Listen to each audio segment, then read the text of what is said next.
output plugin kwa OBS. Kama unatumia OBS, unaweza ukastream channel za YouTube hata 20. For example, mimi na mara nyingi na stream kama kanisani, unakuta ni mkutano wachungaji wapo 10. Kila mchungaji anatamani live streaming atume kwenye channel yake. Kwa hiyo ninachokifanya, naingiza tu hizo key ya kila mchungaji, mwisho wa siku kwa sababu nina heavy duty machine, na stream kwenye live tofauti tofauti kwa mara moja. Swali lingine watu ambao wameliuliza, mtu anasema naomba kufahamu kati ya hizi software za kustream live, vMix na OBS, utofauti kwenye ufanyikaji wa kazi pamoja na faida na hasara. Yes. Hapa nitaelezea software mbili ambazo ameziulizia, vMix pamoja na OBS. Cha kwanza nianze kwa nini mimi nina select OBS ambao ndio naitumia hapa. Ya kwanza, free version yake ina vitu vingi sana ambavyo unaweza ukaviweka. Ina plugins nyingi ambazo nikiweka hapa ninaweza customize ikaonekana, ikanipa pro version ya live streaming ninayotaka. Lakini cha pili, inafanya kazi kwenye mashine ambayo hata kama ni ndogo. Kiuhalisia, ukifanya professional live streaming unatakiwa uwe na kompyuta ambayo ina power ya kutosha, ina nguvu. Hivi kompyuta tu yenyewe itasababisha lagi, internet yenyewe ikiwa chini, mwisho wa siku utashindwa kustream vizuri kabisa. Kwa hiyo ndio advantage ambazo nazikimbilia sana kwenye OBS. vMix, changamoto ambayo inanifanya mara nyingi kwenye beginner nisiwafundishe, mara nyingi beginner ukikutana nao mashine alizonazo hazina uwezo wa kuisukuma. Lakini cha pili, wengi hawana uwezo wa kupurchase version yake ya vMix. Kwa hiyo mpaka wapate zile cracked versions. Sasa sio kila mtu anaweza akapata hizo. Kwa hiyo mara nyingi nakimbilia kwenye hii ambayo ni free, ambayo inakupa option nyingi. Kwa hiyo nakushauri pia, aliyeuliza swali, it is better ukaanza na free version. Ngoja niangalie mtu mwingine ameuliza kitu gani. Mtu anauliza, yes, ili mwishoni mwa live tayari tushalijibu.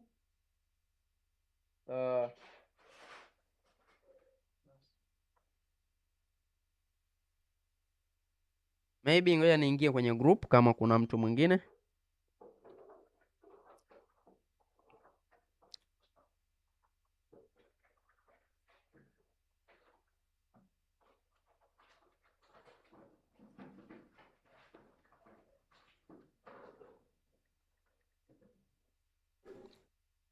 Ndio.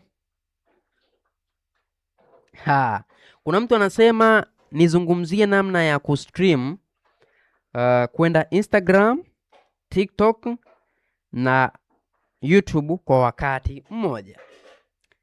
Nitashare na nyie hapa.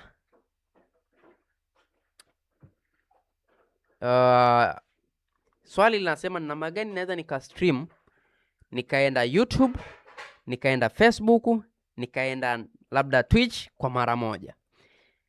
Jibu nadhani nilikuwa nishalitoa. Lazima niwe na hii plugin hapa, multi output plugin. Inanisaidia kunipa target tofauti tofauti. Kwa hiyo mimi nikitaka sasa hivi niende YouTube, nakuja hapa, au nikitaka niende Facebook, labda hapa nitaandika Facebook. Unaenda kule kwenye Facebook yako. Ukienda sehemu ya kwenda kwenye kustream live, inakupa vitu tofauti tofauti. For example, unaweza kanipa hiyo laptop ni share hapa. For example, nataka ni share na nyie kitu hapa. Nikiwa na stream YouTube, Facebook.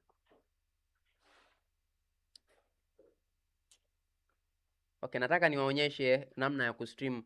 For example, nadhani hapa mnaona hii ni page yangu ya Facebook. Naweza msione vizuri kwa sababu ya mwanga. Sasa hii page yangu ya Facebook, nikija sehemu ya kucreate kwenye hii plus, inanipa option ya kwenda live. Hii sehemu ya kwenda live, nikishaandika labda master class hapa, nataka sana sana, nataka ile sehemu. Umeona hapa mnatakiwa muangalie. Ukiwa unaenda live YouTube, ukiwa unaenda live kwenye social media zozote, mara nyingi zinakupa nafasi ya kupata hizi stream keys. Sehemu ina hii stream URL na stream keys. Sehemu ambayo nimeona mara nyingi hawatoi ni kwenye TikTok, lakini kwenye sehemu nyingi wanatoa. Hizi ukishazipata ndio unakuja sasa kwenye plugin yako, unazikopi zile stream keys, unaandika labda hapa umeandika Facebook au Instagram, unaipaste ya kwanza hapa, unaipaste ya pili hapa, unabonyeza okay.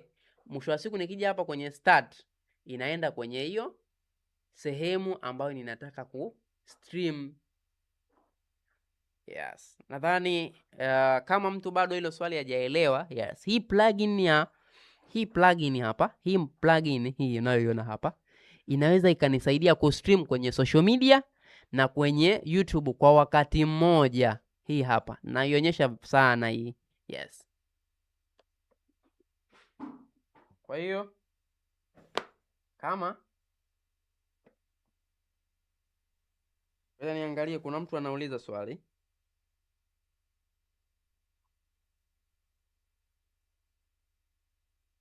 Nadhani ameelewa huyu.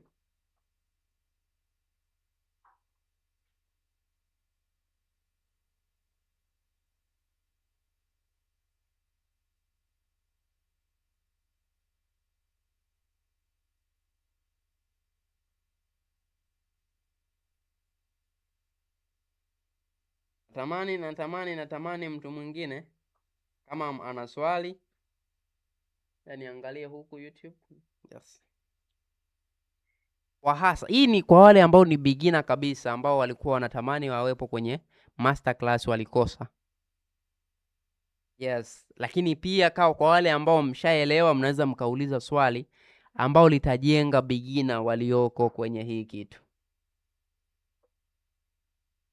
Yes.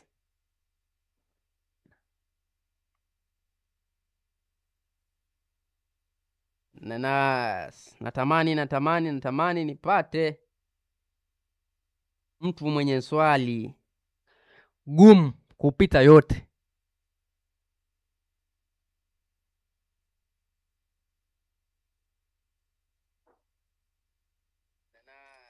Natamani.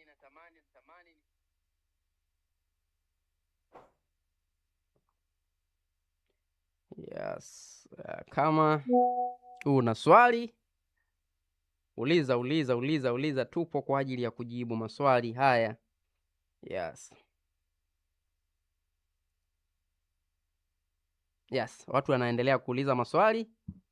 Yes.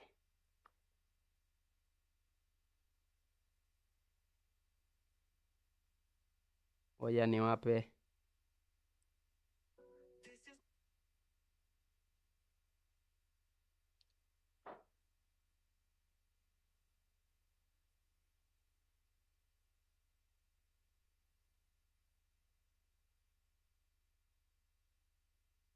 Naomba,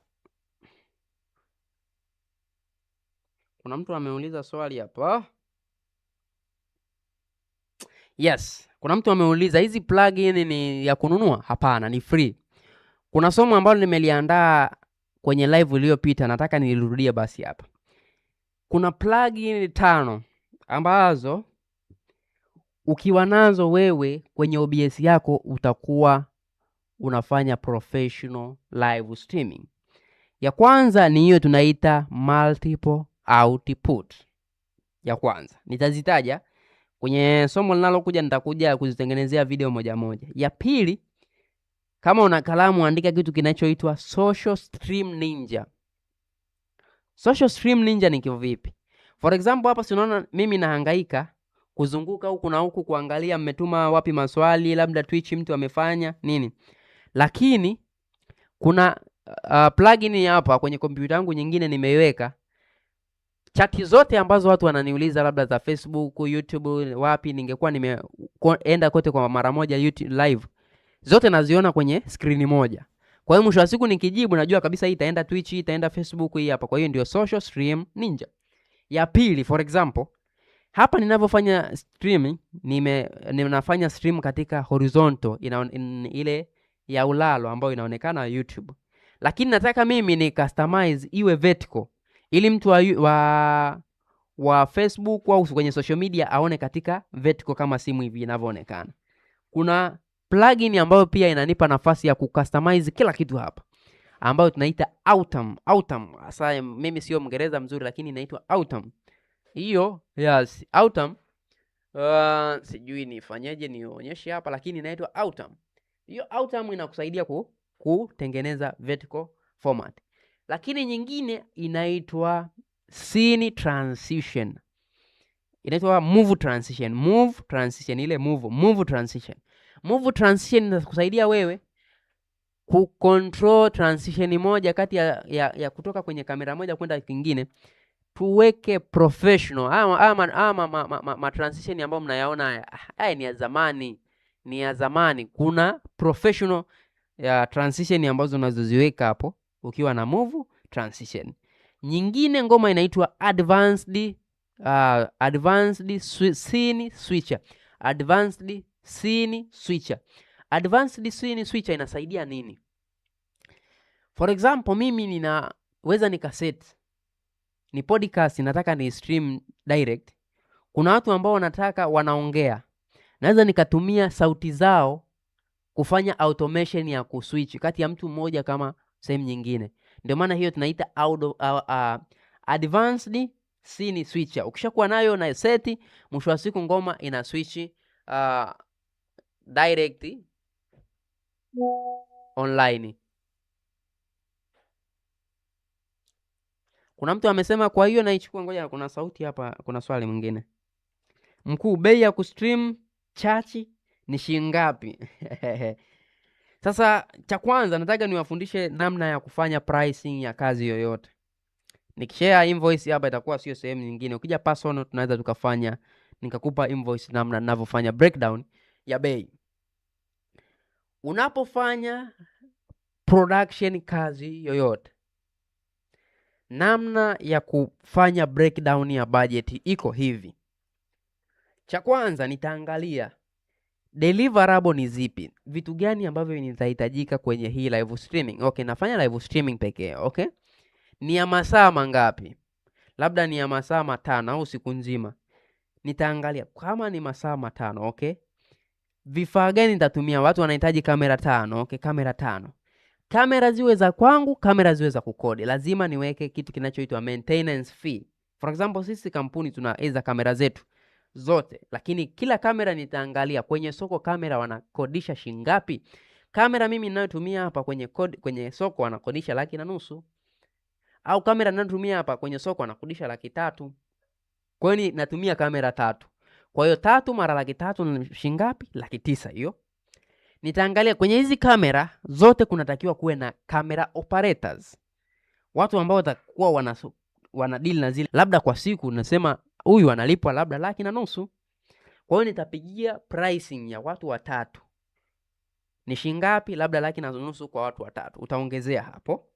Okay, mimi nikipiga vifaa vyote labda mimi kwenye ile 900,000, nikipiga na vifaa vingine vinakuja 1,150,000. Nikipigia operator labda 300,000. Kwa hiyo 1,150,000. Sasa mimi kama kampuni ninatofautiana na mtu ambaye anachaji kama individual. Kuna percent ambayo kama kampuni nimeiweka labda percent 10, 10%, labda kwenye 1,150,000 10% iwepo. Labda inayobaki kwenye kampuni. Lakini nitaangalia hawa jamaa wanahitaji EFD ambayo hiyo mimi ninawekea labda hii EFD labda 18% ya VAT nitahitaji pale. Kwa hiyo mwisho wa siku unakuta labda mimi live streaming ya masaa 3 mangapi imefika labda 4,000,000 na 3,000,000. Kwa hiyo lazima kuna factor. Ukishajua factor gani niziconsider kwenye kuchaji kazi zako, itakusaidia. Siwezi nikakwambia mimi tu kwenye church na chaji labda 5,000,000 au na chaji 3,000,000 au na chaji 2,000,000. Hapana, nitakudanganya. Lazima uconsider hizo factor zote unapofanya chaji au unapofanya pricing ya mteja wako.